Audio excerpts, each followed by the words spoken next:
చిత్తూరు జిల్లా కుప్పం పట్టణంలోని అంబేద్కర్ విగ్రహం వద్ద ప్రజా సంఘాల ఆధ్వర్యంలో నిరాహార దీక్ష నిర్వహించారు. రామకుప్పం మండలం బందర్లపల్లి సమీపంలోని సాంఘిక సంక్షేమ బాలుర వసతి గృహానికి చెందిన ప్రభుత్వ భూమిని కొందరు ఆక్రమించుకున్నారని స్థానికులు ఆరోపించారు.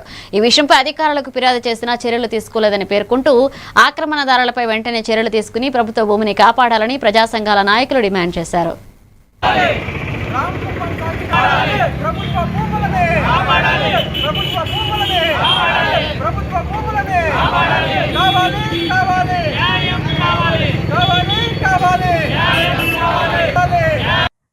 బందార్లపల్లి క్రాస్ నందు 577/7 భూమికి సంబంధించి ఆ భూమి ఎస్సీ ఆశలకు సంబంధించినటువంటి భూమిని కొంతమంది ఆక్రమణకి గురి చేస్తున్నారు.